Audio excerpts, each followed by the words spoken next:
We do know that we've had a declining labor force participation rate for some time. I think there needs to be better communication between employers and educators to really help folks understand what the jobs available today look like and what they're going to look like in 5, 10, 15 years. There are 8.1 million open jobs in the nation right now, and there are about 7.1 million unemployed individuals. Welcome back to Talent Hunters, where we explore insights and trends shaping the global recruiting and staffing industry. Want to build talented teams that drive your company toward big goals and big growth? Then this podcast is for you. And now, let's join the conversation with today's episode of Talent Hunters, brought to you by HireQuest. Connect with us at hirequest.com. This is Vince Holt, and I host the Talent Hunters. Today, we have an opportunity to have Stephanie Melhorn with us. Stephanie is the Senior Director of Workforce and International Labor Policy at the U.S. Chamber of Commerce. Welcome, Stephanie. Hi, Vince. I'm happy to be here with you today. So what I'd like to do is start out just a little bit so our audience can get to know you a little bit. So what got you to where you are in your career path today? A lot of luck and just a lot of being in the right place at the right time. I was fortunate to start my career on Capitol Hill, working for Senator Heller from Northern Nevada, and subsequently went to go work on Amazon's public policy team. And then I was lucky to end up at the Chamber, where I've been focusing on labor policy and workforce policy for the last 5 years. Oh my gosh, working on the labor force itself, I can't imagine the tidal wave of information that you have to take in, disseminate, and then transfer out. What is it that you do on a day-to-day basis? So every day we hear from our members that they're having some challenges attracting and retaining a talent force in the United States. And so every day, my colleagues and I look at the data and try to understand what is happening in the current workforce, and what can the Chamber do to help employers navigate this changing landscape they're experiencing today? Oh my gosh. And every 4 years you have a change of presidency, which affects everything that we do in the workforce. Where is our country today at 30,000 feet with regard to our workforce? Great question. Currently, we have a labor shortage, and this shortage was extreme in 2020 and 2021. It has eased over the past couple of years, but it's here to stay. At the Chamber, we calculate what's called a worker shortage index. It's just a really easy to digest number to understand what the state of the workforce is. And that number is a 0.92. That means nationally, for every 100 open jobs that are available, there are only 92 available workers to take those jobs. And that number sounds manageable. It's nearly even. But when you look at the discrepancy between worker shortages across all 50 states and across industry, it's quickly apparent how difficult it may be to fit the right person in the right job. If I can expand a little bit, in some states, the worker shortage is as bad as 0.4, meaning only 40 available workers for every 100 open jobs. And then in some industries, you have similar numbers. The last I looked, the financial activities industry and the information industry have significant shortages. So depending on what your occupation is, what type of job you're trying to get, and where you live, there may be a significant mismatch. So when you're using those percentages, does that cover A to Z in the job market, or is that executive level, labor workforce, hourly? What does that truly cover? So this data comes from the Bureau of Labor Statistics, and they're able to look at these statistics on a state level and at an industry level. So we're not quite able to really drill down into nationally available data to see exactly what occupations are available at what levels in what cities, for example. We just really kind of have the broad data available to us. But we're able to hear anecdotes, as I'm sure you are too, about the difficulty that employers and businesses are having finding appropriately skilled individuals. as I'd mentioned earlier, I've spent nearly 40 years as a recruiter, mid-level to high-level executive placements. And it's funny when we've gone through hiccups in our economy or whatever be the case, there's always a downturn in hiring and then an immediate upturn where things landslide a little bit. We ran into that with COVID. Obviously, everybody went home, and I'm generically talking everybody. But since then, with 2021 and 2022, we experienced a spike in hiring, which we should have. What we've experienced since then is people not wanting to relocate, people only wanting to work from home, which is challenging that labor shortage, I would think. What's your experience with this trilemma that we're dealing with now? Work from home, demanding where everybody come in, hybrid. What's your experience in that challenge to the workload shortage? There's a lot happening and a few situations that can help explain why we have a worker shortage in that context. Remote work is a part of it. During the years right after the pandemic, we did have a very significant worker shortage. And so employees or talent were able to more easily leverage their desire to work from home back then. That leverage is waning a little bit. And, many employers are now offering flexible work arrangements where it's hybrid. So 2 to 3 days in office, which I believe is the average now, and flexible hours. So you can start between, 8 and 10 and log off, 8 hours after when you start. This really helps employees navigate their work-life balance. So dropping kids off at school and making it to soccer practice afterwards. But this really works for certain industries better than it works for others. So when employers can implement it where it makes sense, it's a great tool to attract talent.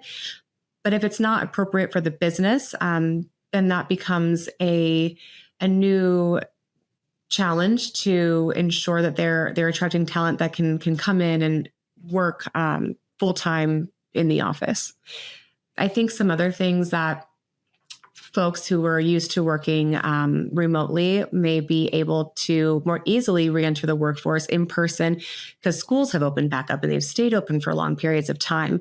Many childcare facilities that closed have opened back up. And while that problem has not been completely solved, it's become a bit easier. So we're just transitioning into life 5 years after the pandemic at this point.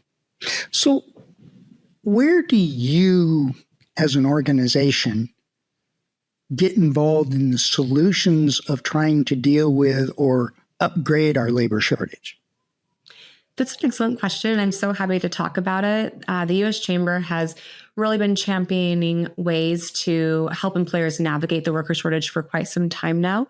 And we have a few of these programs highlighted on our website.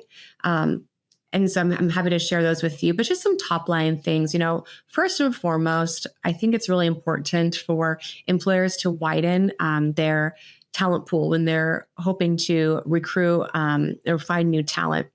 And this can take many different forms. One initiative that we've been working on at the U.S. Chamber is our Second Chance Hiring Initiative. And this is to invite individuals who have been previously involved with the justice system into your workforce. And there's a lot of data that shows that individuals who are justice impacted perform just as well, if not better, than their non-justice impacted peers. And so this is just such a great talent pool to look into. And there are many incentives that are available for both those employees and for employers that take advantage of such program, like ways to upskill and reskill and tax credits. The same is also true for veterans and individuals who are disabled or have neurodivergence. And of course, we always want to encourage the hiring of military spouses as well. So looking to our employers to share with them ways to expand their talent pool is one of our key initiatives. Another is making it easier for individuals to stay or to return to the workforce. Childcare, as I mentioned, is a big part of that. We're working on improving the childcare tax credits that are available, and also bolstering up our workforce development programs here in the nation. Ensuring that there are pathways for workers to upskill and reskill themselves so they can remain competitive in the workforce. Wow. You've been a part of this for a while now. Why is it so much of a challenge today against where it was before the pandemic?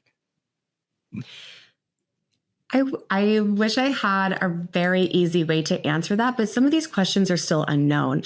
We do know that we've had a declining labor force participation rate for some time.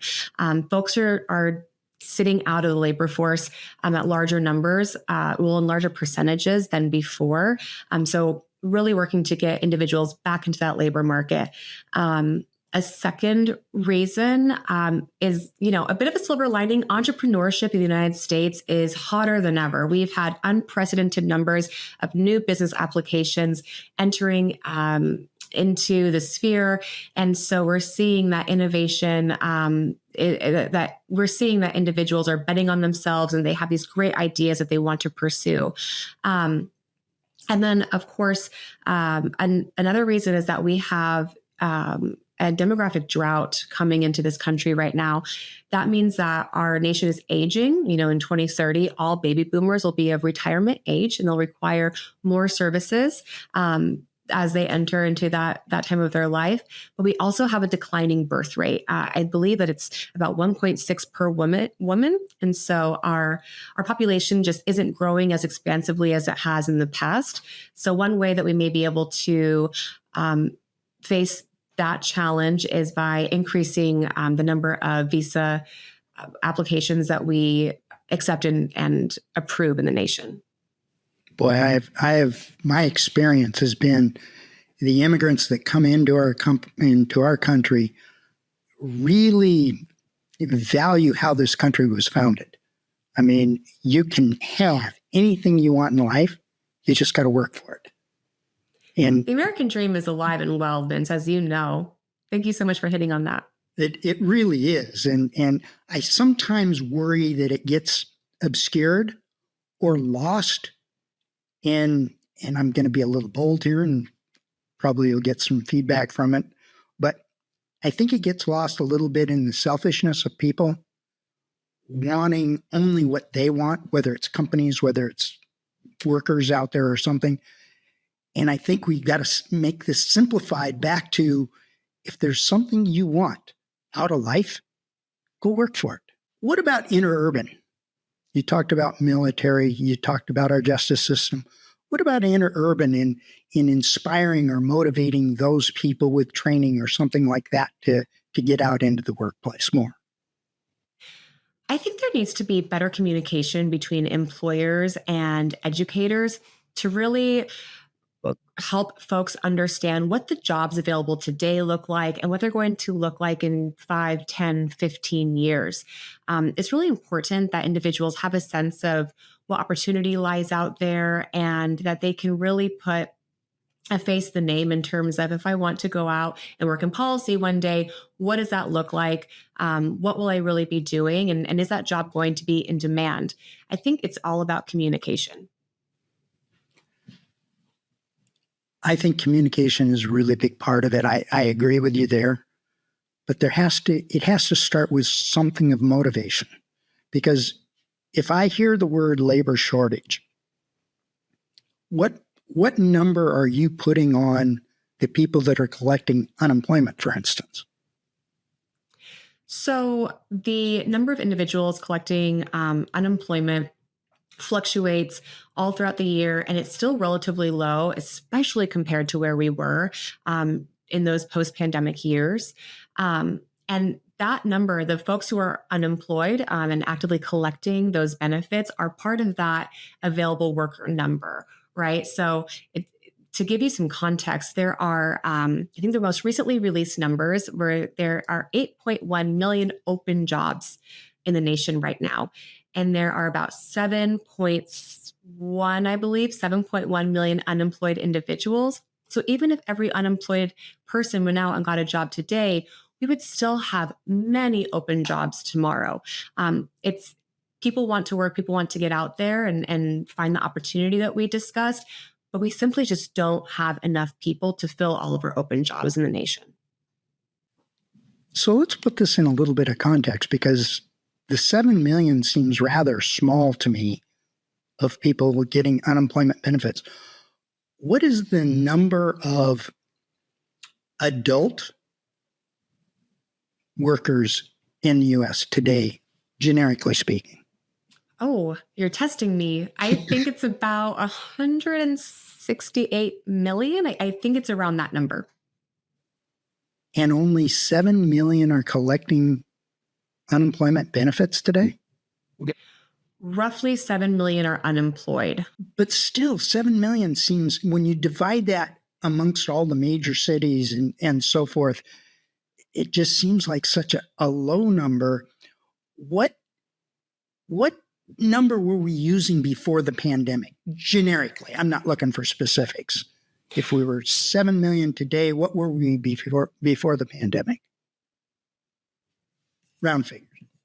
I off the top of my head, I can't think of the unemployment number right before the pandemic. It was about what we're at now, if I'm remembering correctly. During the pandemic, it skyrocketed. 30 million individuals were unemployed at one point, and so that number has really dropped quite a bit. And this is good news that it's relatively low. It's hovering in the high 3%, low 4%, and that's indicating that the job market is one in which its talent is able to search for jobs and find jobs. And we're really suffering from a lack of skilled workers and sheer number of talent to really fill all of our open jobs. So you're approaching the justice situation. You're approaching the military situation. What else should we keep our eyes open for moving forward? What other groups could we be paying attention to? It's important to really start looking at our younger generations, right? A healthy workforce of tomorrow starts today. We have to ensure that kids are achieving their competencies, that they have the right tools to determine upon graduating high school if they will enter straight into the workforce, head to the trades, or pursue college degrees. So really, I think investing in our children is incredibly important, and continuing to invest in programs that will help folks be prepared for their jobs today and to continue climbing up that skills ladder to remain competitive and keep adding skills to their repertoire. You bring up a great point, focusing on our kids. I get the feeling that parents are pushing kids to college right out of high school. And it's been my experience with my own grandkids, and I've got a bunch of them. But some are pursuing college because they have goals in mind of what they want to do. Yeah. Others are pushed into college to truly, because that's the way their parents were taught.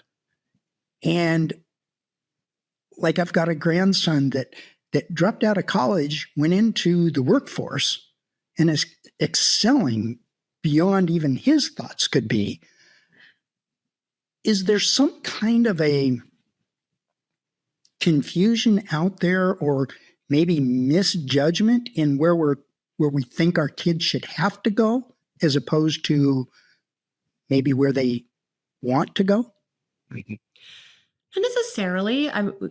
College, university is extremely important and extremely valuable. I think it goes back to, where do your passions lie? Where are your talents, and what skills can you obtain? And we can really give great deference and find value in all jobs and all paths that lead to a good job. I think an important part of this is continuing to value formal education and also valuing skills-based hiring. There are so many important abilities that are learned, in the real world with working experience in different past jobs that folks can carry on with them into new employment situations. And so looking comprehensively at a person's skills, credentials, certifications, and education is a great step that employers can take to really understand the talents that this potential workforce has. As you move, I've relocated from coast to middle America. And what I've noticed is there is a tremendous demand on the trades in middle America. There's still the demand on the coast, but there seems to be more experience of whether it's immigrants or kids going to the trades because they want to start making money. They want to start building their future rather than go to college. What's a way we can bring that to light to the coasts? That's a great question. I think it's more conversations like this, really sharing what work in the trades looks like, what earnings in the trades might look like, and sharing pathways to get there. Fair enough. What message do you have? Because you're in this every day, all day. What message do you have for our audience that you feel they should be aware of, that you feel they should even self-educate on? What message would you like to send to our audience today to make them think about what your journey is about? That is a good question. My message today for the audience is that our labor market is always changing, and it is important to see the talent both under your nose and in pools that perhaps you haven't looked at before. There is opportunity waiting for individuals, and as we discussed earlier, there's nothing better than making a job in the U.S. and getting into a job that you're passionate about here. I love that. The key wording, there is opportunity. Don't get in your own way. Go strive for it. You said it better than me. No, I don't think so. You're much more educated on this. That I just capsulated in a way that I never spent a day in college. And so I capsulated it in the way that I see it. But it's a throwback to our country. It really is. Absolutely. If you want it, go get it because it's there for you. That's right. Stephanie, I want to thank you so very, very much for taking the time out of your atrociously busy day and talking to us and educating us on where we are today. And I would like to do this on an annual basis, if at all possible, because I'd like my audience to understand what's changing as it goes along. Thank you very much. It's been a pleasure. Thank you for the conversation, and I look forward to doing it again next year.